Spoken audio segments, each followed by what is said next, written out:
इस कार्यक्रम के प्रसारण सहयोगी हैं सौभाग्य कोहिनूर, श्रीमान संजय जैन, श्रीमती ममता जैन, परिवार, ग्रेटर कैलाश, दिल्ली। सौभाग्य भक्त श्री मनीष जैन, श्रीमती ऋतु जैन, गरिमा जैन, लक्ष्य जैन, परिवार, राणा प्रताप बाग, दिल्ली। सौभाग्य भक्त श्री तरंग जैन, श्रीमती तनु जैन, इताशा जैन, एकांश जैन, परिवार, जैन कॉलोनी, दिल्ली। सौभाग्य भक्त श्री अश्विनी जैन, श्रीमती निशा जैन, ऋतिका जैन, स्वस्ति जैन, सिद्धांत जैन, परिवार, सीसी कॉलोनी, दिल्ली। सौभाग्य भक्त श्री वीरेंद्र जैन, श्रीमती मुकेश जैन, साकेत, दिल्ली। सौभाग्य भक्त राजीव जैन, श्रीमती रीटा जैन, विजयनगर, दिल्ली। महानुभाव, एक व्यक्ति संत के पास पहुंचा। उसने कहा, संत जी, मैं बहुत पढ़ना चाहता हूं, मैं बहुत आगे बढ़ना चाहता हूं, मैं देश के लिए, राष्ट्र के लिए, परिवार के लिए कुछ कार्य करना चाहता हूं। कृपया करके मुझे आप बताइए कि मैं क्या कार्य करूं जिससे मैं आगे बढ़ सकूं, परिवार का नाम रोशन कर सकूं, देश के लिए, समाज के लिए, गुरु के लिए, मित्रों के लिए कुछ कर सकूं। इसका क्या उपाय है? और साथ में ये भी कहा कि प्रभु, मुझे उपाय वह बताना जो सरल हो। क्या कहा? उपाय वह बताना जो सरल हो। कि मतलब इंसान को चाहिए तो बहुत कुछ है, लेकिन करना कितना है? थोड़ा सा। पुण्य की प्राप्ति तो बहुत बड़ी चाहते हो, लेकिन क्रिया पुण्य की करना चाहते हो थोड़ी सी। कोई बात नहीं, एक बहुत बड़े कपड़े को, जो लाखों करोड़ों रुपए का कपड़ा है, उसमें एक कैंची तो काम कर देती है।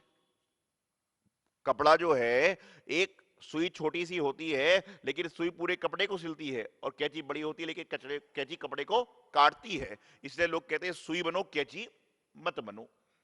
सिलने का काम करो, काटने का काम मत करो। तो संत से उसने कहा कि मुझे कृपया ऐसा उपाय बताएं जिससे मैं जीवन में सफलता को प्राप्त करूं, जीवन में सक्सेसफुल हो सकूं, जीवन में काम करूं। मैं आपको एक बात बताना चाहता हूं, जो चैनल के माध्यम से मेरी बात सुनते हैं, जो मेरी बात प्रवचनों के माध्यम सुनते हैं, यदि आपको सफल होना है तो पिक्चरों की एडवर्टाइज देखना, टीवी पे एडवर्टाइज देखना बंद कर दो। आप कहोगे क्यों? क्योंकि एडवर्टाइज में आ रहा है कि जो व्यक्ति मर्सिडीज कार में घूम रहा है, वह आपको स्कूटर बेचने की सलाह देता है। जिसने कभी जीवन में स्कूटर नहीं चलाई, वह आपको स्कूटर खरीदने की सलाह दे रहा है। जिस व्यक्ति ने कभी अपनी मोटरसाइकिल सुधरवाने गैरेज नहीं गया, वह आपको बता रहा है कि गैरेज में कौन सा तेल अच्छा है। और जो फिल्मी हीरोइन कभी जाकर रसोई में जिसने रोटी नहीं बनाई, वह आपको बता रही कि कौन सी कंपनी का आटा अच्छा है। और जिस हीरोइन का पति गंजा है, वह बता रही कौन सा तेल लगाओगे तो बाल बढ़ेंगे। विचारनीय बात है कि इन्होंने सब बेड़ा गर्क कर रखा है। आज तक कभी भी देखिए, बड़े बड़े फोनों की, बड़ी बड़ी कंपनियों की एडवर्टाइज टीवी में नहीं आती। क्यों नहीं आती? वह कहते कि हमें जरूरत ही नहीं कि हम एडवर्टाइज करें, हमारा माल तो बिना एडवर्टाइज के ही बिक रहा है। तो सक्सेसफुल होना है तो इनको छोड़ दो, जो सा हो रहा है ये सब बनावटी है, दिखावटी है। तो संत ने कहा,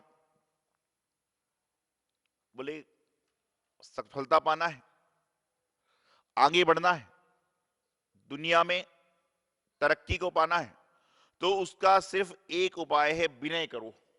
क्या कहा? विनय करो। तो थोड़ा ना समझ था। बोले कैसे विनय करूं, किसकी विनय करूं?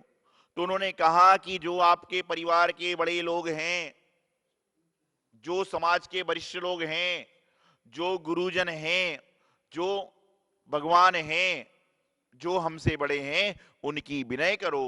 सूत्र दिया, विद्या ददाति विनयम, विद्या ददाति विनयम, विनयम ददाति पात्रम। कहा कि विद्या से विनय प्राप्त होती है, और विनय से पात्रता आती है, और पात्रता से सुखम, की पात्रता आने से सुख की प्राप्ति होती है। विनय करिए। तो आज हम समझेंगे विनय कैसे होती है। एक विनय होती है व्यवहारिक विनय, एक विनय होती है औपचारिक विनय, और एक विनय होती है जो मन के अनुसार विनय की जाती है। आज आप विचार करिए, भगवान आपके मंदिर में हैं, लेकिन जब भी घर में आप भगवान महावीर स्वामी की जय बोलते हो तो आपके हाथ जुड़ जाते हैं। क्यों जुड़ जाते हैं? क्योंकि आप व्यवहार विनय कर रहे हो, भगवान के समक्ष नहीं हो, लेकिन क्या कर रहे हो? उनकी विनय कर रहे हो, क्योंकि वो हमसे पूज्य हैं। हम लोग अपने गुरु की जयकारा लगाते हैं, गुरु हमारे समक्ष नहीं है, लेकिन जब भी उनका नाम आता है, उनकी फोटो आती है, तो हम उसको उच्च स्थान पर रखते हैं। क्यों रखते हैं? फोटो में कोई प्रतिष्ठा नहीं है, फोटो में कोई मंत्र नहीं है, लेकिन विनय क्या है कि हमारे गुरु हैं। एक विनय प्रत्यक्ष रूप से हम करते हैं और एक हम लोग उनकी विनय परोक्ष रूप से करते हैं। तो उनकी विनय करते हैं, उनका सम्मान करते हैं, उनका बहुमान करते हैं, तो आदमी आगे बढ़ने का प्रयास करता। लेकिन आज विनय कैसी है? महाराज जी जब चल रहे, आदमी हाथ जोड़ खड़ा हो जाता है, और जैसे ही महाराज जी आगे गए वो पीछे बैठ जाता है। अरे 2 मिनट रुक तो जाओ, महाराज जी मुड़ भी तो सकते हैं, 2 मिनट बाद मुड़ भी तो सकते हैं, तो खड़े क्यों हो रहे हो? आज मैं आपसे कहना चाहता हूं, आप लोग नमोकार मंत्र पढ़ते हो, तीसरा पद पढ़ते हो, नमो आईरी आलम, मतलब आचार्यों को नमस्कार है। कौन से आचार्यों को? जिनकी समाधि हो चुकी उनको, कि जो मौजूद है उनको? समस्त आचार्यों को। और जब आचार्य आपके सामने से गुजर रहे हैं, उस समय आपका हाथ ही नहीं जुड़ रहा है, तो फिर नमो आईरीडम का मतलब क्या है? नमो उपाध्यायणम, सम उपाध्यायों को नमस्कार हो। और जब उपाध्याय आपके पास से गुजर रहे हैं, उनके हाथ ही नहीं जुड़ रहे हैं, और नमो लोई सब्ब साउडम, अर्थात समस्त साधुओं को नमस्कार हो। और साधु जब सामने से समीप से गुजर रहे हैं, उस समय आप क्या कर रहे हो? उनकी तरफ, अरे तुम क्या देखोगे, वो तुम्हारी तरफ देख ले तो कल्याण हो जाएगा। वो सामने से गुजर रहे हैं और तुम्हारे मन में परिवर्तन ही नहीं आ रहा है, तो कैसे होगा? विनय हमारे जैनागम में, ग्रंथों में साधु संतों को विनय की व्यवस्था बताई। आपने देखा होगा बड़े बड़े साधु साध्वी, ऐसे ऐसे कई सारे लोग हैं। मैं अपनी बात बताऊं, मेरी उम्र 40-41 साल की है, और कई साध्वी, कई छुल्लक, कई छुल्लिका माता जी हैं, लगभग 60 70 साल की दीक्षित हैं। लेकिन जब हम लोग उनके सामने जाते हैं तो विनय पूर्वक अपना काम करते हैं। क्यों? क्योंकि यहां विनय जो हो रही है व्यक्ति की नहीं हो रही, यहां हो रही है पद की विनय। और जो पद की विनय करता है वह परम पद में पहुंच जाता है।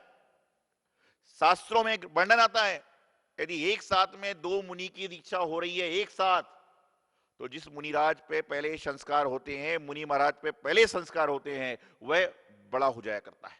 एक साथ एक मंडप पे आप क्या 2 जुड़वा बच्चे होते हैं, तो बड़ा बच्चा कौन होता है उसमें? जुड़वा में कौन सा होता है? जुड़वे हैं, सब कुछ है, लेकिन जिसका जन्म 1 मिनट पहले हुआ वह बड़ा ही कहलाएगा। आप शादी करोगे तो किसकी करोगे? वो बात अलग है कि आजकल बच्चे मौका नहीं देते, खुद ही निपटा देते मामला, लेकिन यदि आप शादी करोगे तो किसकी करोगे? जो बड़ा है। तो विनय यही कहते हैं कि छोटा बड़े की विनय करेगा तो उसको जीवन में फल मिलेगा। और आज तो संसार है, जैसी तुम विनय करोगे वैसे ही तुमसे छोटे वाले तुम्हारी विनय करेंगे। भगवान को आवश्यकता नहीं है कि आप उनके नमस्कार 3 बार बैठ के करो, गुरु को आवश्यकता नहीं है, लेकिन आप अपने कर्मों को काटने का प्रयास कर रहे हो, और जितना जितना कर्मों को काटने का प्रयास करोगे उतना उतना जीवन में फल आएगा। तो उसने पूछा सफलता पाने का सूत्र क्या है? उन्होंने कहा नम्र बनो, विनम्र बनो, जीवन का आनंद लो। तो उसने कहा विनम्र कैसे बनूं, विनय कैसे करूं? तो उसने कहा कि, उन्होंने कहा, संत ने कहा कि जो भी आपके पुरुष हैं, महापुरुष हैं, माता पिता हैं, पहले के जमाने में मुझे याद पड़ता है जब हम लोग पेपर देने जाते थे एग्जाम को, हो सकता भी होता हो, तो घर के बच्चे माता पिता के पैर छू के जाते थे। और आज के जमाने में माँ बाप उठा रहे हैं, भैया उठ जाओ पेपर देने जाना है। आज के जमाने में क्या हो रहा है? पहले के समय में जब व्यक्ति पैर छुआ करता था तो पूरा पैर पर हाथ लगाता था और नमस्कार करता था, और आज के जमाने में घुटना ही छू ले तो बहुत है। अब पहले के जमाने में सिर रखकर पैर पर नमस्कार करता था, सारी की सारी क्रियाएं करती थी। आज घुटने तक हाथ चला जाए तो ही बहुत हो जाए। वही खुश नसीब है कि जिसका मित्र, जिसका जानकार आपके विनय कर रहा है, समझ के चलना। तो मैं आपको बता रहा हूं कि जितना जितना विनय करोगे उतना उतना इंसान ऊंचा उठता जाता है। और व्यक्ति को ऊंचा जाना है, ऊंचे से मतलब ये नहीं कि पैसा मिले, शोहरत मिले, मान सम्मान मिले। ऊंचा से मतलब है कि अपने कर्मों को काटकर उच्च गति की ओर जाना है। उसको विनयशील बनना पड़ेगा, नम्रशील बनना पड़ेगा, विनम्र बनना पड़ेगा। विनम्र आपको वाणी से ही बनना पड़ेगा। नम्र आपको काया से भी बनना पड़ेगा। आपके भाव, आपकी वाणी, आपकी व्यवस्था किस तरह से है, यह बड़ा महत्वपूर्ण कार्य करती है। तो उन्होंने संत ने कहा कि सफल होना है तो विनय करो, वाणी में संयम को लाओ और मन में चंचलता को मत लाओ, मन को स्थिर करो। तो आदमी कहता है महाराज जी विनय तो चलो ठोक पीट के कर लूंगा, वाणी में भी कुछ कर लूंगा, लेकिन चंचलता को कैसे रोकूं? कहते ना यह मन बड़ा चंचल है, इसे कैसे मैं समझाऊं, और इसे जितना भी समझाऊं उतना ही मचल जाए। ये भारत देश की स्थिति है। अभी यहां बोर्ड लगा दिया जाए कि जो भी मंदिर आते हैं वह कृपा करके उस दीवार पर ना देखें, तो जिस इंसान ने कभी उस दीवार पर नहीं देखा वह उस दीवार पर जरूर देखेगा, छुप छुप के देखेगा, छुप छुप के देखेगा। क्यों देखेगा कि है क्या? और वहां पर लिख दिया जाए कि इस दीवार पर देखना जरूरी है, इस दीवार पर देखना जरूरी है। तो क्या मैं तुम्हारे बाप का नौकर हूं जो वहां पर देखो? यहां निषेध में आकर्षण है। जिस चीज के लिए जितना मना किया जाता है उतना वहां परेशानी होती है। एक बार एक व्यक्ति संत के पास पहुंचा, बोले मैंने नई फैक्ट्री बनाई। महाराज बोले आशीर्वाद। बोले लेकिन एक समस्या आ गई। क्या? बोले मजदूर भाग गए। बोले नहीं। माल नहीं बिक रहा। बोले बहुत बिक रहा है। बोले महाराज जी क्या बताऊं? संत से कहा कि क्या बताऊं, मेरे घर के पास में मैंने फैक्ट्री बनाई, बहुत बड़ी फैक्ट्री बनाई, लेकिन फैक्ट्री के पास जो दीवार है लोग उसमें आके लघु शंका कर जाते हैं। आजकल होता है दीवारों पे लोग गलत काम कर जाते हैं। संत बोले वहां तुमने क्या लिखा है? बोले यहां पर लिखा है कि यहां पर यह क्रिया करना मना है। संत ने कहा वहां पर लिख दो कि यहां पर यह क्रिया करना जरूरी है। तो बोले महाराज जी ऐसा क्यों करवा रहे हो, वैसे ही दुखी हूं और दुखी हो जाऊंगा। बोले करो तो। उसने किया कि यहां पर यह क्रिया करना जरूरी है, तो जैसे ही आदमी पढ़ता, बोले अच्छा इसके बाप का नो करूं, ये मेरा मालिक है, और वहां से चल लेता। तो धीरे धीरे करके वहां पर वो क्रिया ही बंद हो गई। तो कहते हैं कि जहां जहां वस्तु को जितना जितना आप रोकोगे वस्तु उतना उतना बढ़ेगी, और जितना जितना टोकोगे उतना उतना बढ़ेगी, और जितना जितना अपने मन को सीमित करोगे जीवन का कल्याण हो जाएगा। तो जीवन के अहर्निश कल्याण के लिए संत ने बताया कि सफलता का सूत्र पाना है, सक्सेसफुल होना है, तो जीवन में क्या करिए? विनय करिए, नम्र बनिए, विनयशील बनिए। और जो व्यक्ति विनय करता है वह प्रभु के गुरु के पास होता है, और जो अभिनय करता है वह गुरु और प्रभु से कोसों दूर होता है। विचारनी बात यहां पर, कई स्कूल में पढ़ने वाले बच्चे उस स्कूल के प्रिंसिपल बन जाते हैं और पढ़ाने वाला मास्टर का मास्टर रह जाता है। लेकिन उसके बाद भी जब पढ़ाने वाला प्रिंसिपल बन के आता है तो मास्टर का बहुमान जरूर करता है। क्यों? क्योंकि उस व्यक्ति ने पढ़ाया नहीं होता तो बाद में प्रिंसिपल कैसे बनता। वही स्थान जीवन में गुरु का है, वही स्थान जीवन में प्रभु का है कि उन्होंने हमें रास्ता दिखाया, उन्होंने हमें मोक्ष मार्ग पे चलने का सहारा दिया, उन्होंने हमें टार्च दे दी, सेल दे दिए, सब कुछ कर दिए। अब लेकिन हमारे कर्म खराब हैं, हमारी किस्मत खराब है, हमारे भाव खराब हैं कि हमने टार्च को रात में तो जलाया लेकिन दिन में भी टार्च को खुली छोड़ दिया। क्या किया? टार्च को दिन में तो जलाया लेकिन रात को भी खुली छोड़, दिन में रात को तो जलाया लेकिन दिन में टार्च को भी खुली छोड़ दिया। तो सारे सेल डाउन हो गए और अपना माथा पीट रहे कि कैसी टार्च दे दी, टार्च इसको भी हो दी, टार्च उसको भी दी, टार्च इसको भी दी, टार्च उसको भी दी, टार्च आप सबको वही दी। लेकिन अंतर इतना है कि जो संत पुरुष होते हैं वह अपनी टार्च को जब जलाते जब उनको जरूरत होती है, और जो ग्रस्त होता है वह 24 घंटे टार्च को जलाए जा रहा है और रोता है कि मेरी टार्च के सेल खत्म हो गए, मेरे साथ परसटी हो गई, मेरे साथ भेदभाव हो गया। ऐसा नहीं है, भगवान सबके लिए बराबर दे रहे हैं। बरसात का पानी होता गिरता है तो किसके लिए गिरता है? सबके लिए। अंतर इतना है कि हमारे पात्र कौन सा है। भगवान की बाड़ी जब समोषण में खिरती है तो सभी जीवों के लिए खिरती है। अब कोई व्यक्ति कान में रुई लगाकर बैठा है तो भगवान क्या करें? मैं यहां पर सब शिष्यों को, सब भक्तों को, सबको समझा रहा हूं, और कोई व्यक्ति कहता है जी महाराज जैसा आप करोगे कहोगे वैसा करूंगा, और कोई व्यक्ति कहता है जैसा कहो चाहे कुछ करो, मुझे तो जो करना मैं करूंगा। एक बच्चे को आप अपने माता पिता सब बच्चों को बराबर समझाते हैं, एक बच्चा कहता है जैसा पिताजी आप कहोगे वैसा करूंगा, और दूसरा धीरे से कहता है कहो कुछ भी लेके करूंगा तो मैं अपने मन की।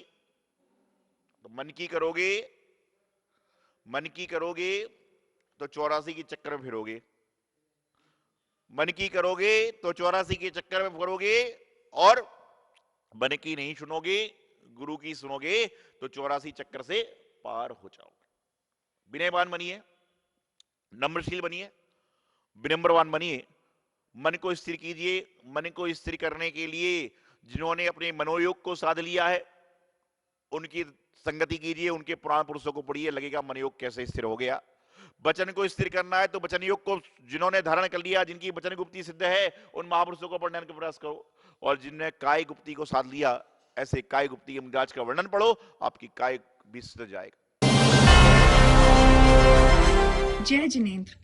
परम पूज्य बुंदेलखंड केसरी आचार्य श्री सिद्धांत सागर जी महाराज के परम प्रभावक शिष्य परम पूज्य बाल योगी आचार्य श्री सौभाग्य सागर जी महाराज की मंगल प्रेरणा एवं आशीर्वाद से मुनि सुव्रत तीर्थ पल्ला भक्तावरपुर दिल्ली में निर्माण कार्य प्रगति से चल रहा है, जिसमें भव्य मंदिर के साथ साथ संत निवास, यात्री निवास, भोजनालय एवं छात्रावास का कार्य प्रगति पर है, जिसमें आप सहयोग कर पुण्यार्जन प्राप्त कर सकते हैं। यहाँ के जिन चैत्यालय में प्रतिदिन विशेष पंचामृत अभिषेक और शांति धारा होती है, यदि आप भी अपने परिवार की ओर से किसी भी शुभ अवसर, जन्मदिन, शादी की सालगिरह पर संपूर्ण अभिषेक, शांति धारा और पूजन करवाना चाहते हैं तो मात्र 2100 की सहयोग राशि देकर धर्म लाभ ले सकते हैं। और हर शुक्रवार को निर्माणाधीन मुनि सुव्रत तीर्थ पर विराजित मनोकामना पूर्ण पद्मावती माता की गोद भराई मात्र 3100 की सहयोग राशि देकर पुण्यार्जन प्राप्त कर सकते हैं। आप सहयोग राशि के लिए हमारे संयोजकों से संपर्क कर सकते हैं। जय जिनेंद्र। इस कार्यक्रम के प्रसारण सहयोगी हैं सौभाग्य कोहिनूर, श्रीमान संजय जैन, श्रीमती ममता जैन, परिवार, ग्रेटर कैलाश दिल्ली। सौभाग्य भक्त श्री मनीष जैन, श्रीमती ऋतु जैन, गरिमा जैन, लक्ष्य जैन, परिवार, राणा प्रताप बाग दिल्ली। सौभाग्य भक्त श्री तरंग जैन, श्रीमती तनु जैन, इताशा जैन, एकांश जैन, परिवार, जैन कॉलोनी दिल्ली। सौभाग्य भक्त श्री अश्विनी जैन, श्रीमती निशा जैन, ऋतिका जैन, स्वस्ति जैन, सिद्धांत जैन, परिवार, सीसी कॉलोनी दिल्ली। सौभाग्य भक्त श्री वीरेंद्र जैन, श्रीमती मुकेश जैन, साकेत दिल्ली। सौभाग्य भक्त राजीव जैन, श्रीमती रीटा जैन, विजयनगर दिल्ली।